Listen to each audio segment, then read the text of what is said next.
Latest September Fed meeting, the FOMC decided to slash rates by 25 basis points. But the key point to note is that there seems to be a greater dispersion in views about the future of rate cuts. One of the major talking points in recent months and weeks has been the bond market's response to rate cuts. In other words, how long tenor treasuries have been responding to recent Fed rate cuts.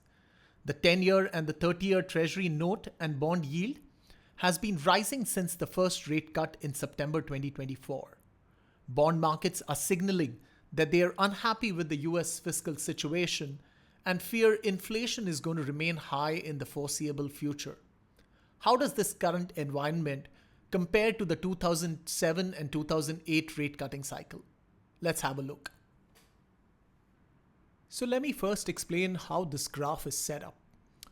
The graph shows the 10-year US Treasury yield movement since the first rate cut of the cycle. So the first point on the x-axis is September of 2024. That's when the first rate cut was initiated. And the blue line shows the 2024 rate cutting cycle, whereas the orange line shows the 2007 rate cutting cycle. The 2007 rate cutting cycle was also initiated in the month of September, except that it was September 2007. So from September 2007 all the way till December of 2008, the orange line shows the movement in the 10-year treasury. So let's have a look at first how the 2024 cycle has played out so far. Since the first rate cut of September 2024, the 10-year treasury yield almost instantly started moving upwards.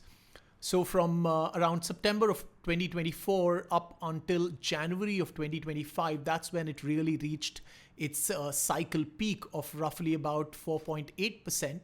And you can see the graph is indexed to 1. So the yield had an upward movement of about 30%. So from 3.6% roughly to about 4.8%.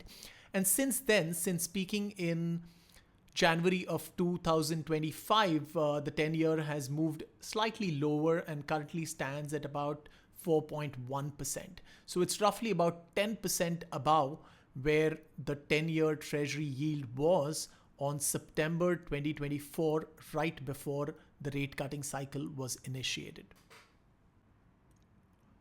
Let's now compare this to the 2007 cycle. So from the time that the first rate cut was initiated in September of 2007, you can in fact see that the 10-year yield moved upwards for the first about month or so. So the 10-year really moved up in the first 1 month, just like how we saw a similar movement in the first month after the rate cutting cycle in 2024. But after that initial first month movement, post that really yields, the 10-year yield moved down and was roughly about 20% or so lower in about 6 months time from the first rate cut. So right around the March time frame, that's when the 10-year treasury yield had moved down by almost a good about 22%. Since the first rate cut was initiated in 2007. Now, the interesting bit over here is that from about March of 2008 up till June of 2008, the 10-year treasury yield had in fact moved upwards, right? It had moved upwards over here. In fact, the next slide shows this in slightly more detail. So this is 17th of March 2008. This is when another rate cut was initiated by the Fed, and you can see the orange line shows that the 10-year treasury actually moved up by about 5% over the next 10 days. And the blue line which you see over here is the past 10 days in the treasury market since the latest September 2025 Fed rate cut. And in fact, you can see since the latest Fed rate cut about 10 days back or so, the 10-year yield has moved roughly about 2% higher than when it was right before this September 2025 rate cut. So let's come back to the key point about the difference between the 2007 rate cutting cycle and the 2024-25 rate cutting cycle and where we stand today. In fact, this is the point right here about September of 2025 is where the 10-year treasury currently rests at about 10% above the level that it was at in September of 2024. And the primary disagreement between the doves and the hawks on the FOMC is essentially about this: what happens from here on? The doves, led by Michelle Bowman and Governor Waller, are essentially trying to guard against this. What happened post September 2008, which was really when Lehman went down. And after that, unemployment rose, inflation collapsed, and you can see what happened with the 10-year treasury. And the hawks, led by Jerome Powell and some of the other members of the FOMC and the federal bank presidents, are essentially guarding against a spike up in inflation potentially that we might see in the next few months. Their entire point is about the fact that unemployment right now is still at historical lows. Inflation is still way above target, and the bond market is trying to signal something by being 10% above where rates were in September 2025. Clearly, the difference between the 2007 cycle and the 2024 cycle, the treasury market is trying to signal over here that it's concerned about fiscal dominance, it's concerned about the inflation trajectory, it's concerned about inflation expectations being unanchored, and it's not really worried about growth and labor market currently. In fact, let's have a look at the jobs market in the 2007-2008 cycle as well.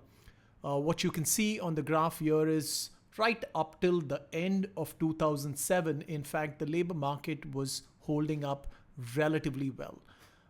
Roughly about 100,000 jobs were being created every month. And a lot of market participants were of the view, if the labor market isn't really collapsing over here, was there a need to initiate further rate cuts in the first quarter of 2008? But as we know, in hindsight, the Fed underwent or undertook another rate cutting cycle from the first quarter of 2008. And essentially what it was guarding against was this: a collapse in the labor market, which subsequently took place through the entire 2008 and 2009. And how does this stack against what we are seeing today in the labor market? In fact, over the last about 7 to 8 odd months, we've already seen the labor market weaken fairly substantially, with jobs created every month falling from roughly about 200 to 300,000 jobs a month to the latest data of roughly about 20 to 40,000 jobs generated every month. Similarly, let's have a look at what inflation was doing in the 2006, 2007-8 cycle as well. In fact, inflation was picking up after the first rate cut was initiated in September of 2007. Inflation went up as measured by CPI year on year, went up from 2% all the way up till 4.5% by the end of 2007. So you can see the predicament for the Fed would also have been pretty much similar to the way it stands right now, about whether to initiate a new rate cutting cycle in the first quarter of 2008 when inflation is substantially above their target level. And that's kind of no different from where it stands today. Inflation has picked up once again.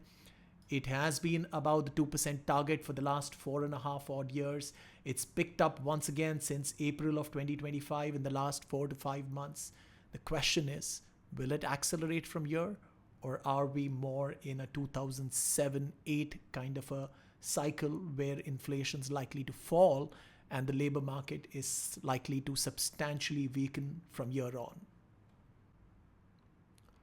So it'll be interesting to see how the next 4 months play out.